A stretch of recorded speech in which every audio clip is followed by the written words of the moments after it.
আসসালামু আলাইকুম। কেমন আছেন সবাই? আশা করি সবাই ভালো আছেন। আমি আল্লাহর রহমতে অনেক ভালো আছি, আলহামদুলিল্লাহ। তো এটা হচ্ছে আমার ঈদের কয়েকদিন পরের ভিডিও। তো আমি বাচ্চাদের কাপড় চোপড় সব গুছিয়ে রেখে দিয়েছি। প্রথমে তো দেখলেন যে আমার 3 ছেলের ফুল প্যান্ট আর পাঞ্জাবি। আর এখানে এই যে জামাটা দেখতে পাচ্ছেন, এটা হচ্ছে আমি ইউটিউবে দেখেছিলাম জামাটা, সেম ওই ডিজাইনই জামাটা বানিয়ে নিয়েছি আমাদের এখানে একজনের কাছে বানিয়ে দিয়ে।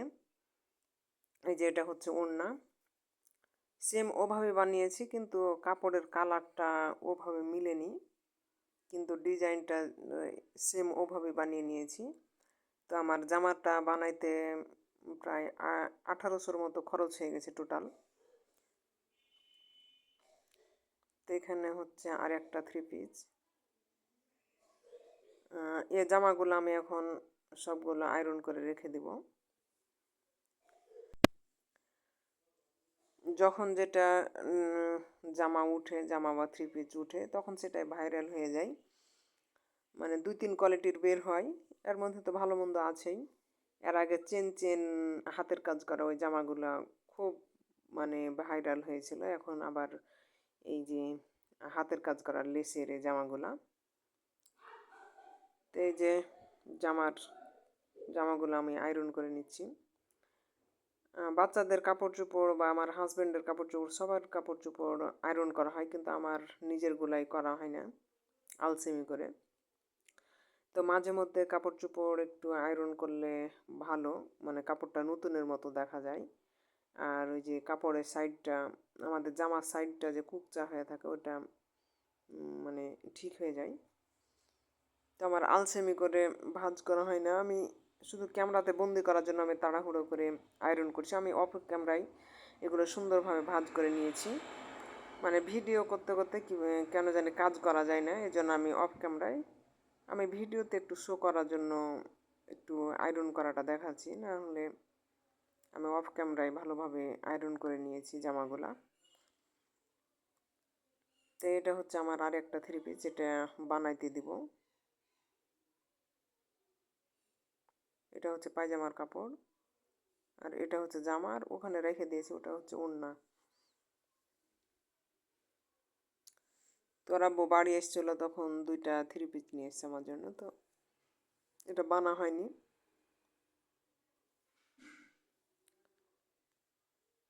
এই যে ওড়নার সাইডটা আমি আয়রন করে নিচ্ছি।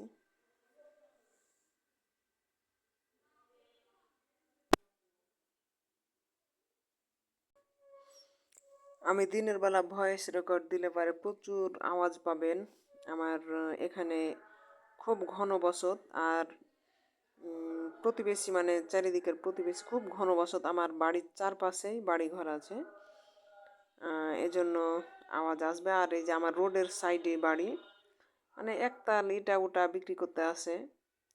রাইতে ভয়েস দেব, তো রাইতে আবার আমার দিতেও ভালো লাগে না। আমার বাচ্চারা বাড়িতে থাকলে ওরা ভয়েস দিলে মানে হাসাহাসি করবে, আমাকে বিরক্ত করে আরও। তো আমি সবগুলা কাপড় চোপড় এক এক করে ভাঁজ করে নিচ্ছি।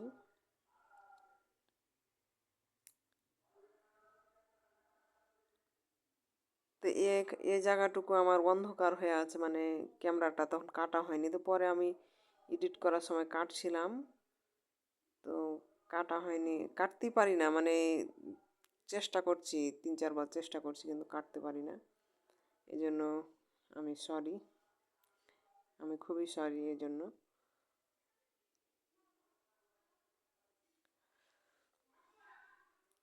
তো আমি আমার কাপড় চোপড়গুলো এখন রেখে দিব শোকেসের ভিতরে। তো আমি একটা একটা করে আবার দেখিয়ে দিচ্ছি।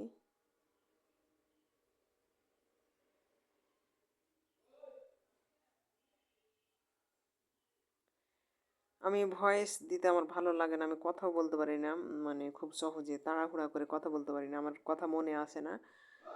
আর এজন্য আমি ভয়েস না দিতে চাইছিলাম, কিন্তু আমাদের বাঙালিরা আবার ভয়েস না দিলে ভালো লাগে না আমাদেরকে। তো এটা হচ্ছে আরেক দিনের ছাদ বাগানের ভিডিও আমার। তো ছাদে উঠলে মনটা ভালো হয়ে যায়, মন টন খারাপ থাকলে প্রকৃতি দেখলে ভালো লাগে। তো এখানে এই যে গাছে ফল ফুলে ভরে গেছে। এটা হচ্ছে একদিনের বিকেলের ভিডিও।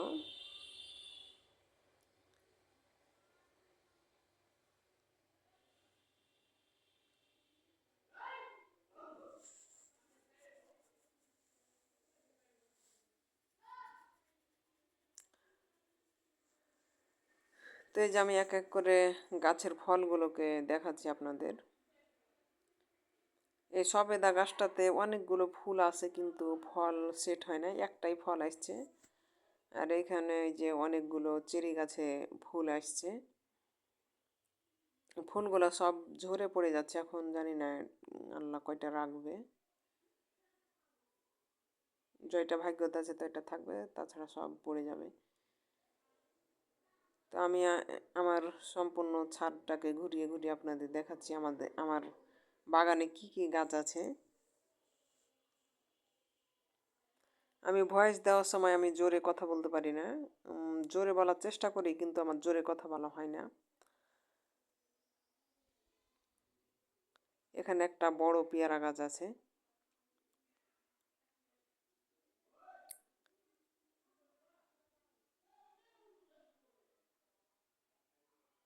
আর এটা হচ্ছে লং সাদা মালবেরি।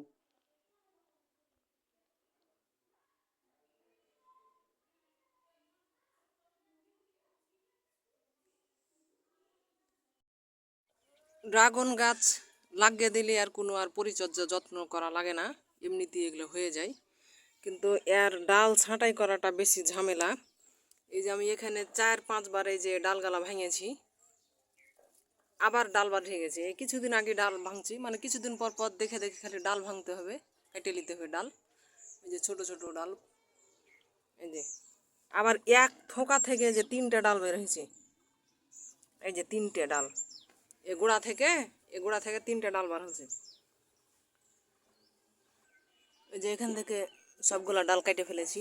এই যে এখান থেকে এগুলো প্রতিটা কাঁটাতে কাঁটাতে ডাল হয়, ডাল গজায়। এই যে আমি 1-1.5 মাস আগে সবগুলা ডাল ছাঁটাই করে গেছি, আবার এই যে ডাল কিভাবে হয়ে গেছে, সবগুলো বোঝ লেগে গেছে। ডালগুলা সবগুলা রেখে দিলে আবার বড় হবে না। এই যে আগালটা কি হয়ে গেছে, এগুলো সব কেটে ফেলে দেবো। এগুলো কাটতে কাটতে মনে হয় আমি পাগল হয়ে যাব। এই যে আমার কাছে ড্রাগন গাছের ডাল ছাঁটাই করাটাই বেশি বিরক্তিকর কাজ। এখন এই ডালগুলা সবগুলা রেখে দিলে আবার এই যে ফল ছোট আসবে অথবা ফল আসবে না এরকম। এই কোনখান দিয়ে ডালটা উঠেছে দেখেন, আর ডালিম গাছের ভিতরে।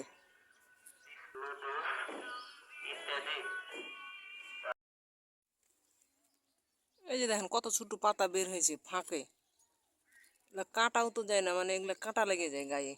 আর কাঁটার বিষ খুব, মানে একটু যদি আপনার গায়ে কাঁটা ফুঁড়ে তো মনে হয় বিষাবে। এগুলো তো কাটাই যায় না, জঙ্গল বেঁধে গেছে, আর হাতও ঢুকছে না।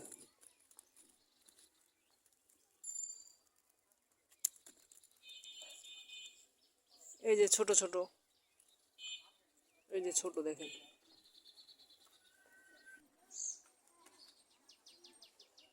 এই যে কিছুদিন পর পর এসে দেখবেন যে জঙ্গল বেঁধে গেছে। 1 মাস পর পর ডাল ছাঁটাই করা উচিত।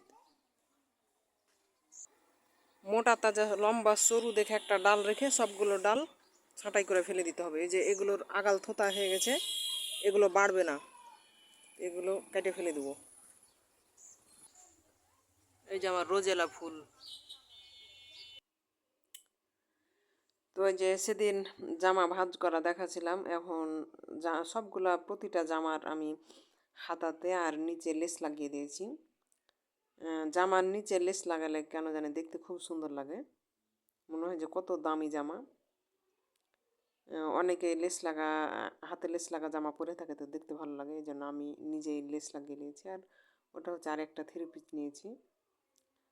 তো এই যে আমার ডালিম একটা পেড়ে মুত্তাকিনকে খাইয়েছি, আর একটা ফাটে গেছে। আর এই যে কি সুন্দর ফুল দেখেন, কতগুলো ফুল ফুটে আছে। পুত্তলিকা ফুল। আর এই যে রোজেলা ফুল থেকে এটা ফল হয়ে গেছে, দুটা রোজেলা ফল পেড়ে নিয়ে যে আমি শুকাইতে দেবো, তারপর চা বানিয়ে খাবো। তো এটা হচ্ছে আমার মার্কে বাড়ি গেছিলাম একদিন, তো ওখানে ছবি তুলছে। এটা হচ্ছে আমার মায়ের শাড়ি, আমার আর এটা হচ্ছে আমার দাদির শাড়ি। তো এখানে আমার ভাবি আর আমি ছবি তুলছি ছাদের উপর। তো আমার ছেলের আর আমার ভাতিজার খাতনা করা হয়েছে। তো এটা কিন্তু ছাদের উপরে আমার মায়ের বাড়ির ভিডিও। তো এখানে আমি ছাদের উপর হাঁটছি একলা একলাই। আর এই যে এটা হচ্ছে ছাদের এক সাইডের দিক। এখানে একটা স্কুল আছে, স্কুলটা আমের গাছের জন্য দেখা যাচ্ছে না। আমাদের গ্রামে প্রচুর আম বাগান আছে, বড় বড় আমের গাছ। ওই যে ওখানে ওই স্কুলটা দেখা যাচ্ছে, এখানে দোতলা প্রাইমারি স্কুল। প্রাইমারি স্কুলের পাশেই আমাদের বাড়ি।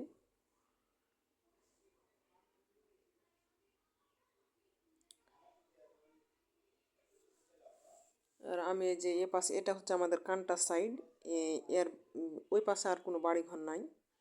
তো আমি চারিদিকটা ঘুরিয়ে ঘুরিয়ে দেখাচ্ছি। ওই যে আবারও দেখাচ্ছি, এখানে ওই যে স্কুলটা আছে, প্রাইমারি স্কুল। আর এই যে বাড়িঘরগুলো এখন সব করলো, এর আগে এরকম বাড়ি ছিল না। তো এখানে আসলে আমার ছোটোবেলার স্মৃতি মনে পড়ে, যে ছোটোতে খেলাধুলা করেছি ধুলাবালু নিয়ে। তো এখন সন্ধ্যার সময়, মানে মাগরিবের আজান হয়ে গেছে। তো এই যে আমার আব্বু ওপরে আসছে, আর ওই যে নেংটু ভুলোগুলো, সন্ধ্যা লেগে গেছে। তো আমি ছাদ থেকে নিচে নেমে গেছি।